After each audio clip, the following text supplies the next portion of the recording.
Hello. आप सभी कैसे हैं? आशा करते हैं कि आप सभी अच्छे होंगे। और लास्ट वीडियो में हम लोग देखे थे कि हिस्ट्री का कैसे जीव की उत्पत्ति हुई, और जीव की उत्पत्ति से रिलेटेड कौन सा चैप्टर हम लोग पढ़ रहे थे, विश्व इतिहास का परिचय। अच्छा, सबसे पहले मैं ये बता दूं कि फादर ऑफ हिस्ट्री हेरोडेटस को माना जाता है, और जीव की उत्पत्ति का सर्वप्रथम विवेचन करने का श्रेय जो है चार्ल्स डार्विन को जाता है।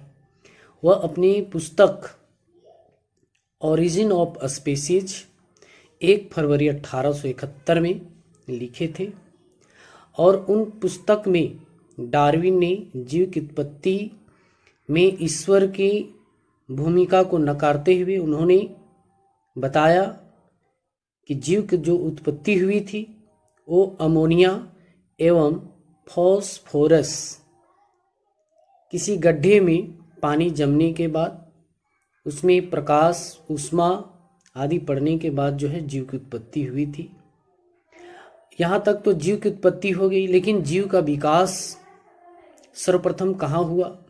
तो आगे चलते हम लोग कि यहाँ पर हम लोग देखे थे कि यहाँ जो है इराक में बेबीलोनिया, असीरिया, है ना, सुमेरियन, इस तरह जो है सभ्यता का विकास हुआ था। और सब ये जो मेसोपोटामिया की जो सभ्यता या बेबीलोनिया का जो सभ्यता का विकास हुआ था वो दजला और फरात नदी के बीच में हुई थी। और दजला और फरात की नदी जो है ये पर्शियन गल्फ यानी फारस की खाड़ी में दोनों नदियां आकर के मिलती थी, गिरती थी। आज हम लोग जो हैं देखेंगे कि कैसे जो है यहाँ पर देखें, ये चीज़ जो हम लोग बताए पीछे पढ़ चुके थे कि ये जो है फरात नदी है। फरात के नदी में बेबीलोनिया का जो है सभ्यता का विकास हुआ था, और असीरिया जो है वो दजला नदी यानी टाइग्रिस नदी के किनारे हुआ था। और इस सभ्यता में कैसे लोग अपनी आजीविका चलाने के लिए कृषि, पशुपालन और बहुत सारे उपलब्धि जो प्राप्त किए उसके बारे में आज हम लोग पढ़ेंगे। तो सीधा हम लोग चलते हैं मेसोपोटामिया की सभ्यता। वहाँ प्रथम साम्राज्य किन किन सभ्यता में चली? तो इराक यानी बेबीलोनिया में चला और सीरिया में चला। अच्छा, इस मेसोपोटामिया सभ्यता का जो विकास हुआ है 3400 बीसी से लेकर 300 बीसी के बीच इस सभ्यता का विकास हुआ। अच्छा, मेसोपोटामिया का जो अर्थ है दो नदियों के बीच को माना जाता है। दो नदियों के बीच को मेसोपोटामिया ग्रीक भाषा में कहा जाता है, लेकिन दो नदियों के बीच के स्थान को द्वाब का भी क्षेत्र कहा जाता है। यहाँ पर कहता है कि इसी धरती पर कभी मेसोपोटामिया सभ्यता हुआ करता था। कहाँ पर? इराक में।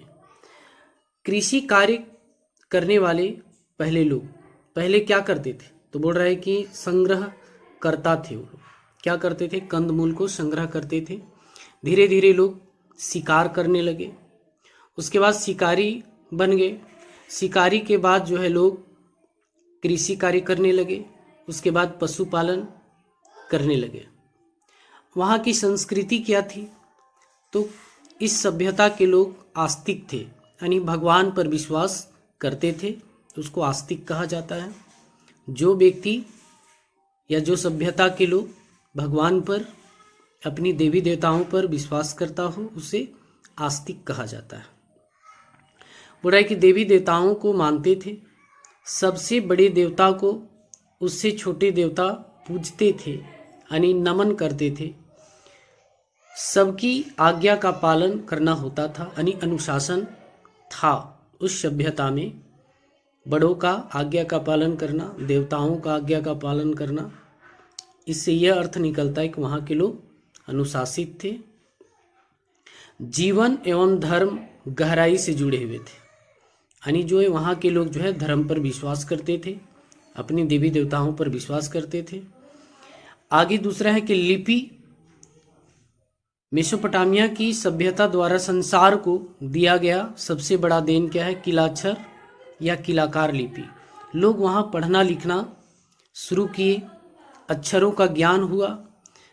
पहले तो लोग बोलचाल के भाषा में अपने विचार को व्यक्त करते थे, लेकिन जैसे ही किलाक्षर यानी लिपि का आविष्कार हुआ, लोग लिख करके अपने विचार को व्यक्त करने लगे।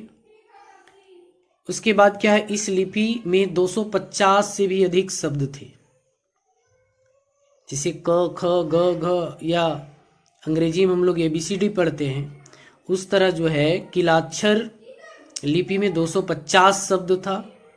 उसके बाद क्या है कि नरम मिट्टी की बनी पट्टिकाएं पर लिखा जाता था, पट्टिकाएं पर लिखता था। उसके बाद भाषा में अकादी भाषा बोली जाती थी। बोल रहा है उनकी उपलब्धियां क्या है कि पहिया का आविष्कार किया। लोग देखे होंगे कि कुम्हार के द्वारा जो है घड़ा हो या मिट्टी के बर्तन बनाने में पहिए का आविष्कार किया, और पहिए के आविष्कार से बैलगाड़ी शुरुआत हुई। उसके बाद जो है धीरे धीरे अभी देख रहे हैं कितना टेक्नोलॉजी आगे बढ़ गई है। तो इसी का देन है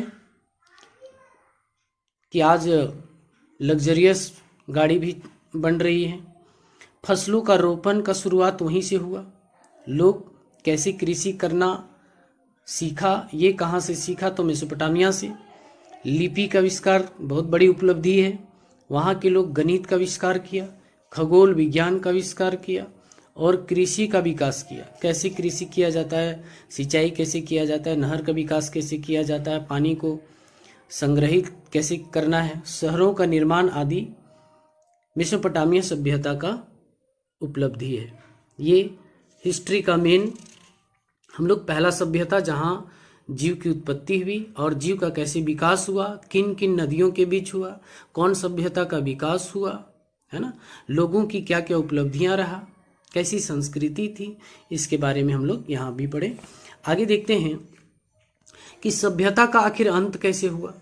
सभ्यता का अंत करने वाला जो व्यक्ति है सिकंदर महान ने 1331 ईस्वी पूर्व में यानी BC में मेसोपोटामिया सभ्यता का नष्ट कर दिया और वहाँ ग्रीक संस्कृति का प्रचार प्रसार शुरू कर दिया। और आज के डेट में जो भी वहाँ बचा, वहाँ की जो पांडुलिपि या अभिलेख या मिट्टी की पट्टिकाएं जो हैं, वो जो है एक म्यूजियम में रखा गया है जिसका नाम है लुब्रे। अब यहाँ देखिए, यहाँ ग्रीक संस्कृति का जो प्रचार हुआ, ग्रीक संस्कृति का, तो ग्रीक कहते किसको हैं? यहाँ पर हम दिखाने की कोशिश कर रहे हैं कि ये अफ्रीका है, ये एशिया है और ये यूरोप है। यूरोप को दो भागों में बांटा गया था। पूर्वी भाग को ग्रीक कहा जाता था और पश्चिमी भाग को लैटिन कहा जाता था। ग्रीक भाषा बोलने वाले अभिजात वर्ग के लोग हुआ करते थे, अमीर लोग हुआ करते थे, और लैटिन भाषा बोलने वाले निम्न वर्ग के हुआ करते थे। और यही जो है यहाँ पर जो है भूमध्य सागर है। अभी हम लोग पढ़ेंगे मिस्र की सभ्यता, तो भूमध्य सागर का भी बहुत बड़ा योगदान है। अच्छा, यहाँ पर अभी हम लोग पढ़ करके आ रहे हैं लाल सागर के बारे में, या लाल खंबात की खाड़ी, या फिर कह सकते हैं कि पर्शियन गल्फ। अब यहाँ पर देखिए, आगे हम लोग देखेंगे कि नील नदी। अब यहाँ पर हम लोग नील नदी के अगर हम लोग जिक्र करते हैं तो नील नदी का शुरुआत कहाँ से हुआ? तो नील नदी का जो है शुरुआत जो हुआ है वो कहाँ से हुआ, हम लोग अभी देखेंगे, ठीक है ना। तो यहाँ पर देखिए बोल रहा है कि नील नदी मिस्र की सभ्यता का विकास हुआ, है ना, और मध्य अफ्रीका के ग्रेट लैक्स क्षेत्र से निकलती है। और बोलता है कि नील नदी दो प्रकार का है, एक है श्वेत नील नदी और एक है ब्लू नील नदी। अभी हम लोग देखेंगे कि श्वेत नदी कहाँ से निकलती है, अफ्रीका के ग्रेट लैक्स क्षेत्र से निकलती है। किन किन देशों से होकर गुजरती है नील नदी? तंजानिया, विक्टोरिया झील, युगांडा और दक्षिणी सूडान से होकर बहती है। जबकि ब्लू नील नदी जो है इथोपिया में टाना झील से शुरू होती है और दक्षिण पूर्व में सूडान तक बहती है। इसको हम लोग मैप में भी देखेंगे। अच्छा, ये नील नदी जो है भूमध्य सागर में जाकर गिरती है। नील नदी के किनारे पेपायरस के पेड़ पाए जाते थे, जिससे मोटे कागज बनाया जाता था, लोग उसमें लिखते थे। जो हाथ से लिखा जाता था उसको मैन्युस्क्रिप्ट या पांडुलिपि के नाम से जाना जाता था। नील नदी विक्टोरिया झील से निकलकर सहारा मरुस्थल के पूर्वी भाग से होकर पार करती है। अच्छा, सहारा मरुस्थल की बात है तो सहारा मरुस्थल अफ्रीका के 11 देशों में फैला हुआ है। 1,06,75,300 वर्ग किलोमीटर में जो है सहारा मरुस्थल फैला हुआ है। कौन कौन देश है? अल्जीरिया है, मिस्र है, लीबिया है, मॉरिटानिया है, मोरक्को है, ट्यूनीशिया है, और भी ऐसे देश हैं जहाँ पर सहारा मरुस्थल फैला हुआ है। आगे आइए हम लोग देखते हैं मैप में। देखिए यहाँ पर हम मैप बनाने की कोशिश किए हैं, आप सभी को समझाने की कोशिश करेंगे इसमें। यहाँ पर देखिए युगांडा है, तंजानिया है ना, और केनिया है। तो कहता है कि जो विक्टोरिया झील है ना, विक्टोरिया झील जो है युगांडा में 45% युगांडा के अधिकार क्षेत्र में है और 49% जो है तंजानिया के अधिकार क्षेत्र में है। कुछ केनिया में भी पड़ता है जहाँ पर विक्टोरिया झील। अब विक्टोरिया झील की बात है तो नील नदी का मुख्य जलाशय है। बोल रहा है कि मीठे पानी का झील है। विक्टोरिया झील जो है मीठे पानी का झील है। साथ ही यह जो है 68,800 वर्ग किलोमीटर में फैला हुआ है और अधिकतम गहराई जो है इसका 80 मीटर है। अब यहाँ पर शुरुआत कहाँ से हुआ है? तंजानिया, युगांडा से, है ना। विक्टोरिया झील कहाँ पर है? तो युगांडा और तंजानिया में है, ये जानना है। धीरे धीरे ये जो है उत्तर की ओर जो है नदियाँ बहती हुई गई है। सूडान, देखिए यहाँ पर सूडान है, सूडान से होकर फिर जो है यहाँ दक्षिणी सूडान से होकर के सूडान, फिर जो है यहाँ पर एक बांध बनाया गया है जिसका नाम है असबन बांध। उसके बाद जो है ये जो है कहिरा में, यानी मिस्र का जो राजधानी है कहिरा, यहाँ से 2 पार्ट में बट करके जो है भूमध्य सागर में गिरता है। अब ये जो है यहाँ पर देखेंगे तो यहाँ पर है ब्लू नदी। ये ब्लू नदी जो है, ब्लू नदी का शुरुआत जो है द ग्रैंड इथोपियन रेनेसा से शुरुआत होता है और ऐसे से बहते हुए जो है जा करके खार्तूम में मिलता है। कहाँ पर मिलता है? खार्तूम में। तो ये हो गया ब्लू नदी और ये हो गया आपका जो है श्वेत नदी, श्वेत नील नदी। यहाँ पर हम लोग देखते हैं कि वो युगांडा कहाँ है।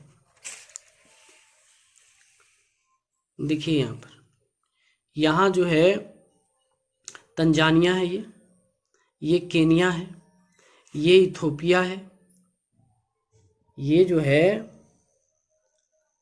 है तंजानिया है, ये केनिया है, ये जो है इथोपिया है और ये जो है युगांडा है जहाँ से जो है विक्टोरिया झील।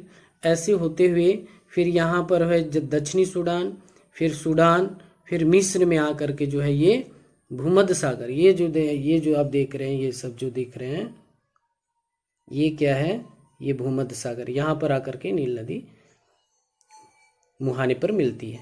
तो यहीं पर जो है मिस्र ये है, यहीं पर जो है एक सभ्यता का विकास हुआ है ना। इसलिए कहा जाता है कि जो मिस्र की सभ्यता है वो नील नदी के किनारे विकास हुआ है। आगे हम लोग देखेंगे कि यहाँ पर जो है कैसे कैसे कहाँ पर गया, है ना। तंजानिया में कितना % विक्टोरिया झील का हिस्सा है, युगांडा में कितना है, केनिया में 6% लमसम 6% इसका जो है हिस्सा पड़ता है। उसके बाद जो है कहाँ से ब्लू नदी निकली हुई है, कहाँ पर ब्लू नदी आकर के श्वेत नील नदी में मिलता है ना, फिर कहाँ करके बहता है, मैंने बताया। अच्छा, यहाँ पर एक चीज़ और जानना है कि यहाँ जो है भूमध्य सागर है, भूमध्य सागर ये देख रहे हैं आप, भूमध्य सागर, और ये है लाल सागर। ये दोनों को मिला दिया गया है। मिलाने का काम जो है ब्रिटेन किया था, जिसका नाम है स्वेज नहर।